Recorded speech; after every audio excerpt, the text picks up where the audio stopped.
It was something we've seen before, United Nations delegates walking out on Israeli Prime Minister Benjamin Netanyahu, while his critics fill the streets of New York as he speaks. But Israel's isolation on the world stage is even more pronounced this year, as more Western nations call for recognition of a Palestinian state and a two-state coexistence with Israel. Netanyahu blasted those calls. Giving the Palestinians a state 1 mile from Jerusalem after October 7th is like giving Al-Qaeda a state 1 mile from New York City after September 11th. This is sheer madness. Western nations and the Palestinian Authority insist a two-state solution comes with an end to Hamas rule.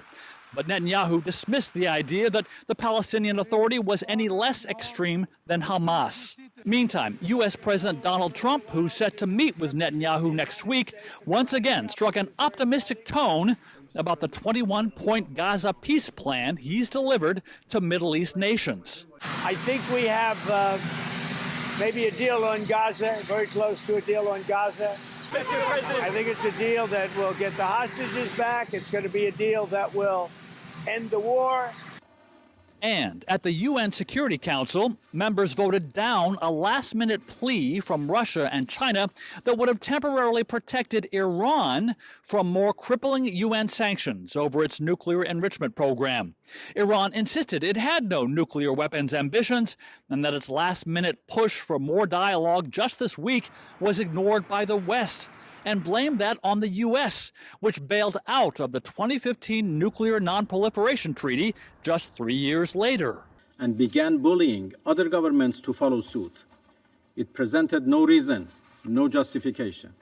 But a majority of the Council said Iran was defying the conditions of that non-proliferation treaty, evading UN inspections, and that time was up.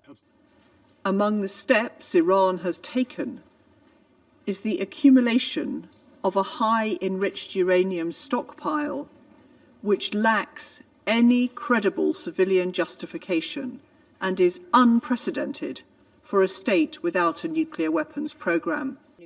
The U.S. says those Iranian sanctions could be lifted through more diplomacy down the road. But for now, those sanctions against Iran's oil industry, its banking sectors, its shipping and transport industries all kick in this weekend. Andy Roesgen, TRT World, New York.